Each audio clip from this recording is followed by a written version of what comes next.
ఆత్మవిశ్వాసమా, అతి నమ్మకమా? అసెంబ్లీ ఓటమితోనూ మారని బీజేపీ శైలి, ఓవర్ కాన్ఫిడెన్స్తో 19 సీట్లకు ఎసరు. ఇప్పుడు ఎంపీ టికెట్ ఆశావాలకు దక్కని భరోసా. ఒక్కొక్క నేత ఒక్కొక్క తీరు. పార్లమెంట్ ఎన్నికల్లో డబుల్ డిజిట్ సాధించాలని బీజేపీ ప్లాన్ చేస్తుంది. ఆ దిశగా జాతీయ నాయకత్వం వ్యూహాలు సిద్ధం చేస్తుండగా రాష్ట్రంలో నేతలు మాత్రం అందుకు భిన్నంగా వ్యవహరిస్తున్నారు. కమలనాథుల్లో ఆత్మవిశ్వాసం కంటే అతి విశ్వాసమే కనిపిస్తుంది. అందువల్లే అసెంబ్లీ ఎన్నికల్లో దాదాపు 20 సీట్లు కోల్పోయారని టాక్. బీజేపీ 8 స్థానాల్లో గెలువగా 19 స్థానాల్లో 2వ స్థానంలో నిలిచింది. వచ్చే ఎన్నికల్లో ఇదే తీరు ప్రదర్శిస్తే మళ్ళీ అవే ఫలితాలు రిపీట్ అయ్యే ఛాన్స్ ఉంది.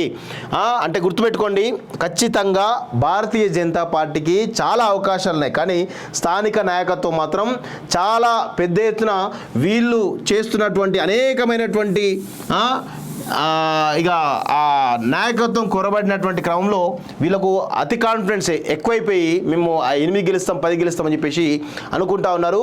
కేవలం మోడీ చరిష్మా మిన్నే ఈరోజు వీళ్ళందరూ కూడా ఒక 10 సీట్లు గెలుద్దామనేటువంటి పరిస్థితి కనబడుతూ ఉంది. మోడీ ప్లస్ అయోధ్య ఈ 2 అంశాలు మమ్మల్ని గట్టెక్కిస్తాయనేటువంటి ఓవర్ కాన్ఫిడెన్స్ రాష్ట్ర బీజేపీలో కనబడుతోంది. కానీ ఇక్కడ అసలు విషయం గుర్తుపెట్టుకోవాలి, వాస్తవంగా మోడీ అయోధ్య అంశం ప్లస్ ఈ రాష్ట్ర బీజేపీ యొక్క బలంగా ఉంటేనే కనీసం 8 సీట్లను వస్తాయి.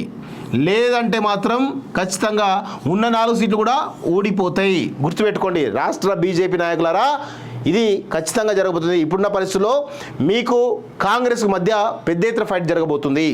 బీజేపీ వర్సెస్ కాంగ్రెస్ ఫైట్ ఇక్కడ ఉండబోతుంది. ప్రజలు ఈ రెండింటినే కోరుకుంటా ఉన్నారు. కానీ ఇక్కడ అసలు విషయం ఏంటంటే, మీరు కనుక తేరుకోకపోతే ఖచ్చితంగా మీకు చాలా ప్రజలు కర్రుగాల్చి వాత పెట్టే అవకాశం ఉంది. కాంగ్రెస్ వైపు చూస్తారు. ఇప్పుడు చూడండి, నేను పాత 4 సీట్లు కూడా ఖచ్చితంగా గెలిచే అవకాశం ఉంది. దాంతోపాటు జైరాబాద్, అదేవిధంగా మహబూబ్ నగర్, అదేవిధంగా మల్కాజ్గిరి ప్లస్ చేవెళ్ళ, ఈ 4 అంటే 4+4 ఈ 8 సీట్లు బలంగా గెలిచేటువంటి స్కోప్ ఉంది. వాస్తవంగా 8 సీట్లు గెలవడానికి 100% 8 సీట్లు గెలుస్తుంది. కానీ ఎప్పుడు గెలుస్తుంది? వీళ్ళు ఐకమత్యంగా ఉండి రాష్ట్ర నాయకత్వం కనుక పెద్ద ఎత్తున ఈరోజు దూకుడుగా వ్యవహరిస్తేనే ఈ యొక్క పరిస్థితి ఉంటుంది. లేకపోతే మాత్రం ఈ ఉన్న 4 కూడా ఊడిపోయే అవకాశం ఉంటుంది. ఉన్న 4 1 2 గెలుస్తుంది, మరి 2 సీట్లకే పరిమితమై మళ్ళీ బీఆర్ఎస్ ఆల్టర్నేటివ్ అవుతుందేమో అనేటువంటి ఒక అనుమానం కూడా ఉంది వాస్తవంగా. సో దాన్ని కూడా మరి రాష్ట్ర నాయకత్వం కానీ జాతీయ నాయకత్వం కానీ గమనించాలి వాస్తవంగా.